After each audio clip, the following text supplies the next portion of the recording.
दोस्तों, क्या आपको पता है कि संसद भवन बनाने में कितने मजदूरों ने काम किया था? वो मजदूर कौन लोग हैं जिन्होंने संसद भवन को बनाया? क्या आपको पता है कि संसद भवन में इस्तेमाल होने वाली चेयरें दुनिया की सबसे आधुनिक चेयर्स कैसे हो गई? क्या आपको पता है कि संसद भवन के अंदर जो ओपन स्पेस है उसमें बरगद का पेड़ क्यों लगाया गया है? और जब संसद भवन बन रहा था तो उसके आसपास के जो हरे भरे गार्डन थे उनके साथ में क्या हुआ? दोस्तों, संसद भवन के अंदर 400 किलो के दरवाजे क्यों लगाए गए? इन तमाम जानकारियों को अगर आप नहीं जानते हैं तो इस वीडियो को पूरा देखिए, क्योंकि इस वीडियो में हम जो बताएंगे ये आपके ज्ञान में इजाफा तो करेगा ही, इसके साथ ही संसद के बारे में, भारत की संसद भारतीयता के बारे में आपको रूबरू करवाएगा। ये वीडियो हमने बहुत मेहनत और रिसर्च से बनाया है। इस वीडियो में तमाम वो रोचक जानकारियां हैं संसद भवन के बारे में जो आपके लिए बहुत बेहतर साबित होगी, क्योंकि आप हमेशा बेहतर और अच्छा देखते हैं और समझते हैं। तो चलिए शुरू करते हैं, इस वीडियो के बारे में बताना शुरू करते हैं। आपको बता दें कि नई संसद का जो आकार है वो काफी चर्चा का विषय बना, क्योंकि ये त्रिभुजा आकार है। जब इसके आर्किटेक्ट से हमने इसके आर्किटेक्ट से जब पूछा गया कि इसको त्रिभुजाकार क्यों बनाया गया, ट्राइएंगुलर आकार क्यों दिया गया, तो उन्होंने बताया कि त्रिभुज का जो आकार होता है वो तमाम धर्मों के मानने वाले लोगों में उसकी मान्यता है, इसकी वजह से इसको दिया गया। और इस पे थोड़ा आगे चलते हैं तो देखें हम कि यहाँ पे ये जो मंदिर बनाया गया है ये मध्य प्रदेश के विदिशा में बीजा मंडल मंदिर का आकार है। इसके आकार को अगर आप देखें तो कुछ इसी तरीके का नजर आता है हमारा नया संसद भवन। तो यहां से इसकी मान्यता होती है। भारत का संसद भवन है तो यहां पे सर्वधर्म और सबकी समेट कर सबको लेकर चलता है देश, तो यहां पे भी वो चीजें आपको झलकेंगी। और इसमें तमाम चीजें ऐसे इस वीडियो में देखने को आपको मिलेंगी जो संसद भवन में इस्तेमाल हुई हैं और तमाम भारत की अलग अलग कोने से वो चीजें आती हैं। तो अब इसकी इमारत की बात करें तो ये 3 भागों में बटा हुआ है। जैसे कि आपने देखा ये त्रिभुजाकार है, एक तरफ लोकसभा है तो दूसरी तरफ राज्यसभा है। वहीं इस सेंटर भी है, इस पूरे भवन का इस सेंटर को एक कक्ष का नाम दिया गया है। यहां पे आप देख रहे हैं अशोक का चित्र लगा हुआ है और ये दोनों राज्यसभा और लोकसभा को जोड़ता है। अब यहां पे बैठने की बात कर लें तो लोकसभा में 888,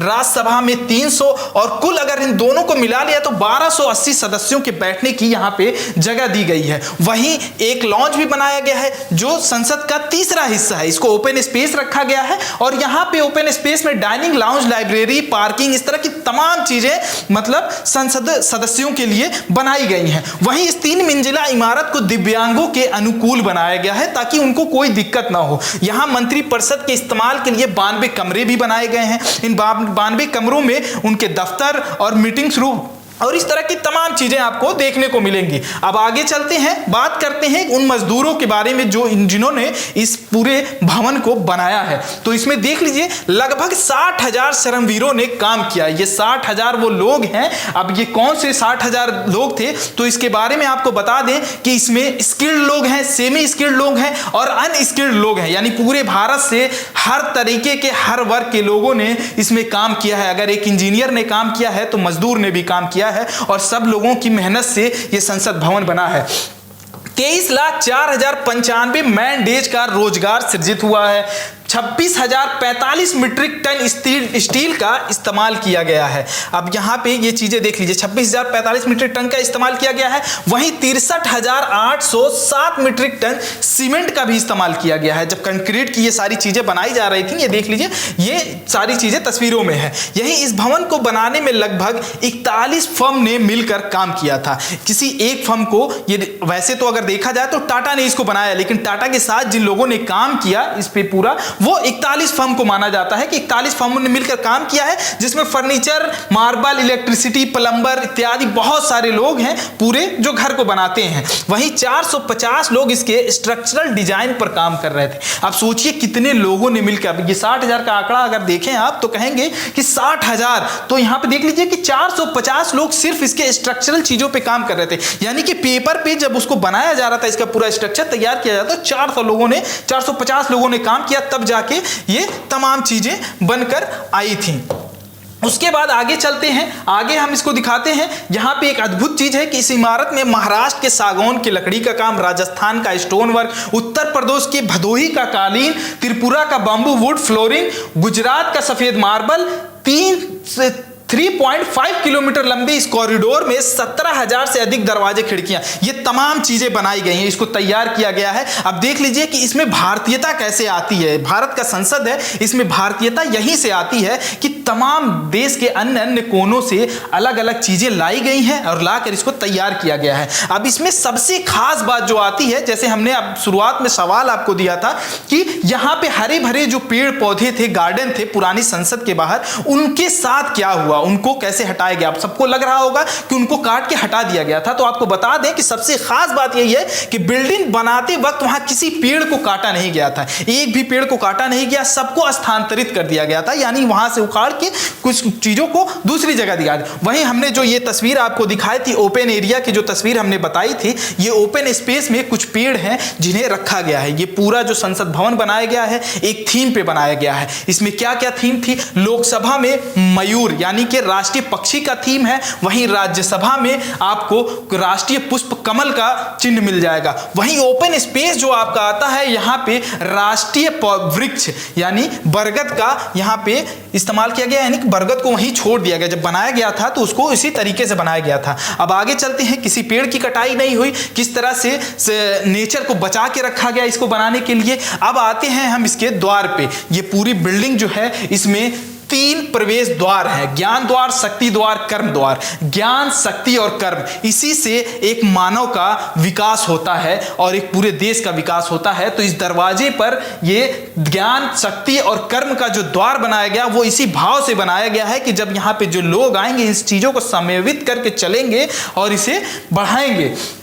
वहीं इसके जो द्वार है उस पे 6 संरक्षक प्रतिमाएं भी रखी गई। ये प्रतिमाएं क्या है? गज, अश्व, गरुड़ और मकर, शार्दुल, हंस, ये 6 प्रतिमाएं हैं जो इसके संरक्षण में हैं। अब इसमें देख लिया जाए तो इसके जो 3 जो द्वार आते हैं, अश्व, गज और गरुड़, ये औपचारिक द्वार हैं और इसका इस्तेमाल उपराष्ट्रपति, स्पीकर और प्रधानमंत्री करेंगे। यानी कि जो लोग आसन पे रहेंगे, आसीन लोग, उन लोगों के लिए ये VIP द्वार बनाया गया। मकर, शार्दुल और हंस गेट है जिसका इस्तेमाल पब्लिक और उसके चुने हुए जो सदस्य जाएंगे वो इस्तेमाल करेंगे इसको। तो ये हो गई गेट की। और भी कुछ खासियत है उसको भी बता देते हैं आपको। अब ये 6 हमने जो आपको मूर्तियां बताई हैं, अब इसमें क्या क्या है? हंस द्वार है जो यह विवेक और आत्मज्ञान को दर्शाता है। वहीं मकर द्वार है, यह विविधता में एकता को दर्शाता है। वहीं गज द्वार है जो बुद्धि और संपदा को दर्शाता है। शार्दुल गेट है जो शक्ति का प्रतीक है।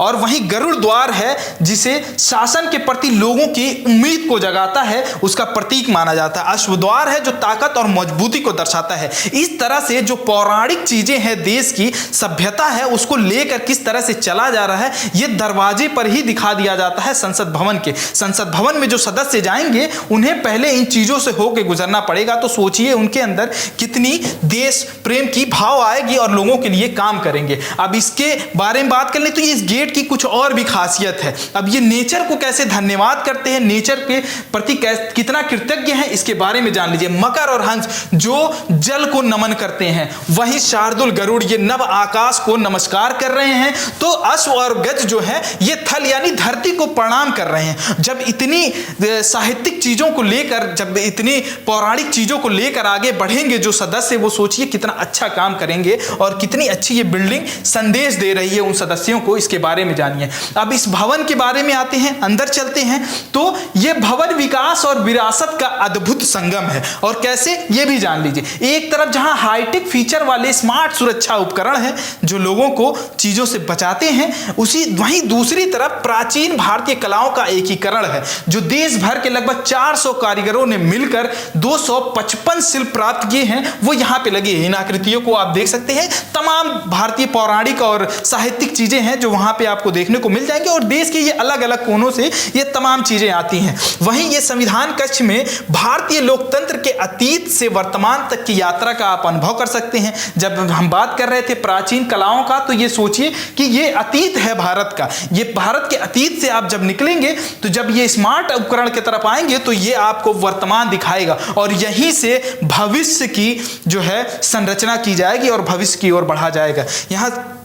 यहाँ पर संविधान की डिजिटल प्रारूप भी रखी हुई है। शिल्प दीर्घा यहाँ पे बनाया गया, जहाँ पे ये तमाम चीजें रखी गई हैं। इस शिल्प दीर्घा को बनाने के लिए भी इसकी जो संकल्पना की गई थी उसके लिए 8 विषयों को साथ लिया गया था। ये 8 विषय क्या है इसको भी जान लीजिए।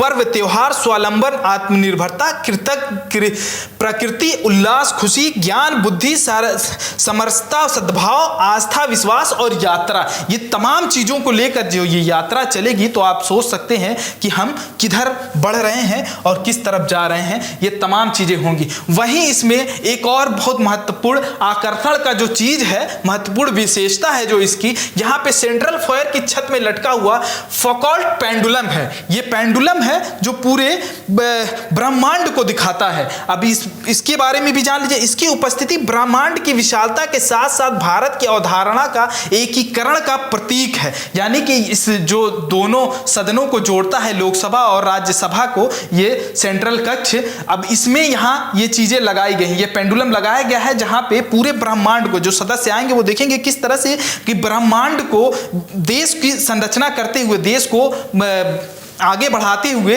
पूरे ब्रह्मांड को लेकर चलना है और ब्रह्मांड में किस तरह से आगे हमको बढ़ना है, वो इसको कहीं ना कहीं ये दर्शाता है। ये पेंडुलम संविधान कक्ष के शीर्ष पर स्थित है, जो रोशनदान से लटकते हुए लगभग फर्श तक पहुंच जाता है। और इसकी जो भार है, ये जो देख रहे हैं पेंडुलम, ये गोल हिस्सा जो है, ये जो लटक रहा है, ये 36 किलोग्राम का है, जो वहां से यहां तक आता है। जब रोशनी इस पर पड़ती है तो ऊपर से नीचे तक लटक के आता है और इतना चला जाता है कि जैसे वो धरती को छू रहा हो और आकाश से नीचे आ रहा हो। ये तमाम चीजें हैं इसमें। अब आगे बढ़ते हैं कि यहाँ पर ये अंदर की चीज़ें थी। ये कक्ष के बारे में हमने बताया, कंक्रीट के बारे में बताया कि कितने स्टील लगे, कितने सीमेंट लगे, ये तमाम चीज़ें हमने आपको बताई। लेकिन इसकी खूबसूरती जो निकल के आती है, जो निखर के दिखती है, खूबसूरती में जो चार लगाते हैं, वो ये पत्थर है। ये पत्थरों का काम है। हम एक्सटीरियर की बात कर रहे हैं, यानी बाहरी हिस्से की बात कर रहे हैं, तो बाहरी इमारत पर 4 lakh square metre red sandstone और व्हाइट सैंडस्टोन का इस्तेमाल किया गया है, जो इसे खूबसूरत बनाते हैं। सबसे मुश्किल काम अब इसमें कहां पे आया वो भी जान लीजिए। इसके जो इंजीनियर्स हैं जो यहां पे काम कर रहे थे, उन्होंने बताया कि जो 78 कॉलम बनाए गए, ये जो आप कॉलम देख रहे हैं, इन 78 कॉलमों में जब पत्थर लगाने की बात आई तो सबसे मुश्किल काम वही था, क्योंकि यहां पर सिर्फ 2 ज्वाइंट हैं। इन 2 ज्वाइंटों को हेक्टागोनल था, ये गोलाकार में नहीं था। तो ये देखिए 2 पत्थर, ये जो आप देख रहे हैं, इसको इस तरीके से जोड़ा जा रहा है। यहाँ पे किस तरह से 2 ज्वाइंट से जोड़ा गया। इसके एक पत्थर की जो ऊंचाई है वो 7.5 मीटर की है और हर कॉलम में 15 पत्थर के पीस लगे हैं। एक कॉलम का वजन 200 किलोग्राम के करीब है। तब सोचिए कितना मुश्किल काम रहा होगा और इसको कैसे यहाँ के मजदूरों ने किया होगा। अब अंदर की तरफ चलते हैं इंटीरियर में। आपको ये इंटीरियर देख के, ये लोकसभा का इंटीरियर है, ये राज्यसभा का है। ये मयूर के थीम पर है और ये कमल के थीम पर है। अब इन दोनों थीम को आप देखें तो आपको लग रहा होगा कि ये पूरा वुडन काम होगा, लेकिन आपको बता दें कि आसन के पीछे ये जो हरा पत्थर आप देख रहे हैं, ये वुडन नहीं, ये पत्थर है। और यहाँ पे ये जो लाल दिख रहा है, ये भी पत्थर है। इन पत्थरों को कैसे तराशा गया, कैसे बनाया गया, इसके बारे में जानिए। ये Lakha red marble, green marble, Gujarat का व्हाइट मार्बल, इन तमाम चीजों का मिश्रण करके अलग अलग छोटे छोटे पार्ट में बनाया गया। फिर यहाँ पे इसको ला के असेंबल किया गया है और ये चीजें बनाई गई है जो इसकी खूबसूरती में 4 चांद लगाता है। अब फ्लोरिंग के लिए यहाँ पे देख लीजिए 25,000 स्क्वायर मीटर लाखा रेड मार्बल का इस्तेमाल किया गया, जो राजस्थान के एक छोटे से गांव से आता है, वहीं पे ये बनाया जाता है। सीढ़ियों के लिए 5,000 स्क्वायर मीटर का वो मार्बल लगाया गया। Total 3 lakh square feet marble लगाया गया है, यहाँ पे काम किया गया है। अब इन पत्थरों की प्रोसेसिंग किशनपुर में हुई तो कटिंग जयपुर में हुई। माना जाए तो पूरे देश का कुछ ना कुछ यहाँ पे योगदान है, कुछ ना कुछ चीजें लगी हुई हैं इस बिल्डिंग में। अब आगे की तरफ चलते हैं तो फर्नीचर पे आते हैं। अब फर्नीचर की हम बात कर रहे हैं तो अब देख लीजिए कि फर्नीचर के बारे में बात करें तो 40,000 घनफुट लकड़ी का इस्तेमाल किया गया है। जो फर्नीचर के कर्ता धर्ता थे वहाँ पे जो इंजीनियर्स थे उन्होंने बताया कि ये 40,000 घनफुट लकड़ी का इस्तेमाल जो हुआ है, अगर इसको ट्रकों में देखा जाए तो 100 ट्रक के करीब होगा। अब 100 ट्रक के करीब अगर इन लकड़ियों के बारे में आप सोच रहे हैं तो आप सोच रहे होंगे डिफॉरेस्टेशन किया गया होगा, जंगलों की कटाई की गई होगी, तब जाके ये लकड़ियाँ आई होंगी। लेकिन आपको बता दें कि इसमें किसी भी तरीके का डिफॉरेस्टेशन नहीं किया गया, जंगलों की कटाई नहीं की गई है। इन स्पेशल लकड़ियों को जो है प्रोसेसिंग करके तैयार किया गया, प्लांटेशन किया गया है नागपुर में, वहां पे प्रोसेस करके इसको बनाया गया। कैसे बनाया गया ये भी देखिए। इन लकड़ियों की जब प्रोसेसिंग हो रही थी तो यहाँ पे एंटी टर्माइट ट्रीटमेंट किया गया। ये ट्रीटमेंट लकड़ियों को कीड़े मकोड़े और भविष्य में आने वाली तमाम खराबियों से बचाता है ये ट्रीटमेंट, ताकि लंबे समय तक ड्यूरेबिलिटी इसकी ज्यादा हो सके। ये हुआ। फर्नीचर कार्य करने के लिए 2500 लोगों ने काम किया है। अब सोचिए कितने बड़ा मतलब वो होगा कि यहाँ पे 2500 लोग काम कर रहे हैं। भवन में जो मुख्य दरवाजा बनाया गया है, ये देख रहे हैं ये भवन का मुख्य दरवाजा है। इसका एक ये जो साइड है, एक डोर है, ये एक डोर 400 किलो का है और इस पर लगभग 400 फूलों की जो है नक्काशी की गई है। ये डिजाइन छोटे छोटे जो बनाए गए हैं ये बनाए गए और एक 400 किलो का है, तो ये दो मिला के 800 किलो का हो रहा है और ये बहुत ही स्पेशल है। और स्पेशल क्यों है ये भी जान लीजिए। ये 2 आवर फायर टेस्टिंग से गुजरे हुए, 2 आवर फायर टेस्टिंग यानी 2 घंटे तक अगर आग भी लगी रहे इसमें, इन केस अगर फ्यूचर में ऐसी कोई दिक्कत आती है तो 2 घंटे तक इसका कुछ नहीं होगा, इसमें कोई खराबी नहीं आएगी। अब सोचिए कितना मजबूत बना है। और बाकी के इंटीरियर्स आप देख सकते हैं यहाँ पे कितनी खूबसूरती के साथ बनाए गए हैं। ये तमाम चीजें हैं। अब थोड़ा और आगे चलते हैं, एक्सटीरियर की बात करते हैं। ये भवन इतना खूबसूरत बनाया गया है, इसमें इंटीरियर से लेकर एक्सटीरियर तक सारी चीजें हैं। अब ये इंटीरियर का आप सीलिंग देख लीजिए। ये सीलिंग गोलाकार नुमा है, ये देखिए कैसे नीचे लटका हुआ है, जैसे पृथ्वी का ग्लोब हो जो नीचे आ रहा हो, इस तरह की चीजें बनाई गई हैं। अब ये कैसे तैयार हुई होंगी इसके बारे में भी जान लीजिए।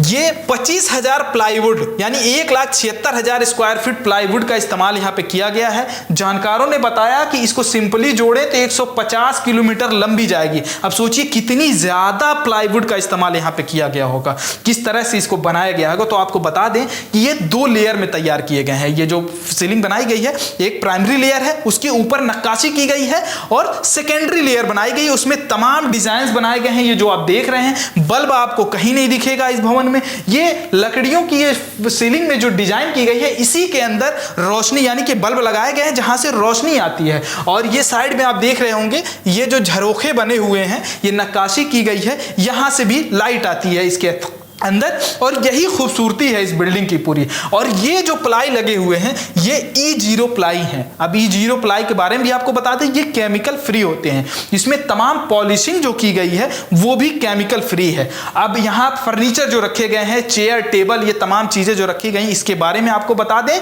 तो ये तमाम यहाँ पे जो चेयर रखे हुए हैं, इसके फोम से लेकर फैब्रिक तक हर एक चीज डिमांड पर बनाई गई है। और ये टेबल के ऊपर भी आगे काफी नक्काशियां की गई हैं। अगर लोकसभा में है तो मयूर थीम पे है तो मयूर के पंख बनाए गए होंगे, इस तरह की तमाम चीजें होंगी। और डिजिटलाइजेशन से इतना लैस है ये टेबल कि ये अपने आप में अद्भुत है और दुनिया का सबसे बेहतरीन ये जो है टेबल और चेयर, ये तमाम इंफ्रास्ट्रक्चर जो है बेहतरीन इंफ्रास्ट्रक्चर में आएगा। लोकसभा और राज्यसभा में लकड़ियों को बेहतरीन कलाकृतियों, कुर्सियों, टेबल, दीवारों, लाइटों, जालियों की स्पेशल थीम पर बनाई गई हैं। फ्लोरिंग के लिए अब इसकी फ्लोरिंग देखी जाए तो फ्लोरिंग में त्रिपुरा के बंबू का इस्तेमाल किया गया, यानी बंबू फ्लोरिंग का इस्तेमाल किया गया। दीवारों पर ये बाकी की जो चीजें देख रहे हैं ये बंबू फ्लोरिंग है और ये मार्बल है जो हमने आपको बताया, लाखा मार्बल, उसका इस्तेमाल किया गया था। बाकी ये वुडन जो त्रिपुरा के जो बंबू फ्लोरिंग है उसका इस्तेमाल किया गया है। अब आगे की चीजों पे आपके ले चलते हैं। अब यहाँ पे ये जो खूबसूरत नज़ारा आप देख रहे हैं ये भदोही के कारपेट का है। उत्तर प्रदेश के भदोही में भारत का सबसे खूबसूरत कारपेट बनाया जाता है। और सबसे खास बात इस कारपेट की ये है कि इसे मजदूर हाथों से बनाते हैं। इसकी एक तकनीक है, उस तकनीक के बारे में आपको बताते हैं जो नाट बाई नाट तकनीक का प्रयोग करके बनाया जाता है। ये नाट बाई नाट की तकनीक में शिल्पकारों द्वारा उंगलियों को उपयोग करके जटिल तरीके से नॉट्स यानी कि उसकी गांठें बनाई जाती हैं, तब जाके ये कालीन तैयार होता है। संसद भवन में आप सोचिए जो कालीन लगे हुए हैं अन्य अन्य जगहों पे वो अलग अलग तरीके की हैं, लेकिन लोकसभा और राज्यसभा जो कि एक थीम पे बना हुआ है, तो इस थीम को देखिए, ये लोकसभा की तस्वीर है, यहाँ पे मयूर थीम पर बनाया गया है। तो समझिए मानो जैसे मयूर का पंख लगा दिया गया हो वहां पे, और वैसे ही कमल की जो चीजें हैं वो आगे आपको दिखेंगी, राज्यसभा में दिखेंगी। अब यहां पर आते हैं डिजिटल पेपरलेस स्मार्ट संसद के बारे में बात करते हैं। हमारा जो संसद भवन है वो डिजिटल पेपरलेस और स्मार्ट संसद भवन है। और इसकी स्मार्टनेस कहां से है, ये आप स्क्रीन देख रहे होंगे, ये तमाम सदस्यों के सामने ये स्क्रीन है। इस स्क्रीन की महत्वता इस वहां से आती है कि सदस्यों के लिए इसमें बायोमेट्रिक की सुविधा है, और इस स्क्रीन पे जिस कोने से, देश के जिस कोने से, जिस हिस्से से, जिस लैंग्वेज से सदस्य आते हैं, अपना लैंग्वेज यहाँ चुन सकते हैं। यानी कि अगर कोई दूसरी लैंग्वेज में बोल रहा है तो यहाँ पे अपनी लैंग्वेज में सुन और पढ़ सकते हैं। अब सोचिए कितना डिजिटल ये हो जाता है। अब इसके साथ ही अगर आगे की बात करें तो ये चप्पे चप्पे पे यहाँ कैमरा लगा हुआ है। यानी कि आप बिग बॉस देखते होंगे तो ये समझ लीजिए कि बिग बॉस का घर है, कि वहाँ अंदर कोई कैमरामैन नहीं होता है जो कैमरा लेके सदस्यों के ऊपर घूमता है। ठीक वैसे ही यहाँ पे भी कोई कैमरामैन अब नहीं होगा जो सदस्यों पे कैमरा फोकस करेगा और ले जाएगा और दिखाएगा, बल्कि यहाँ पे सब डिजिटल तरीके से होगा और कंट्रोल किया जाएगा। एक कंट्रोल रूम बनाया गया है, उसी कंट्रोल रूम से हर सदस्य के लिए कैमरे का इस्तेमाल किया जाएगा, उनकी चीजों को कैप्चर किया जाएगा। यानी कि अगर यहाँ एक सुई भी गिरे तो वो कैमरा कैप्चर कर सकता है। अब सोचिए यहाँ पे सिक्योरिटी कितनी बेहतरीन होगी। ये तमाम जानकारी थी जो हम आपके लिए लेकर आए थे। और इस पूरे भवन, जो संसद भवन बनाया गया है, इस संसद भवन का जो श्रेय दिया जा रहा है वो पद्म श्री विमल पटेल को दिया जा रहा है, क्योंकि इसके शिल्पकार, इसके संरचनात्मक जो ढांचा दिया है, आर्किटेक्ट जो हैं वो विमल पटेल हैं, उन्होंने ये बनाया है। लेकिन इसमें बनाने में सिर्फ विमल पटेल नहीं बल्कि वो तमाम टीमें हैं, वो तमाम मजदूर हैं जिन्होंने इसकी खूबसूरती में चार चांद लगाया है, अलग अलग तरीके से इसको बनाया है। ये तमाम वीडियो आपको कैसी लगी, कितनी जानकारी आपको इससे हुई, आप हमें कमेंट बॉक्स में जरूर बताइएगा। अपना बेहद ख्याल रखिएगा। आप देख रहे थे मीडिया लैंड नेटवर्क, मैं जमा सिद्दीकी।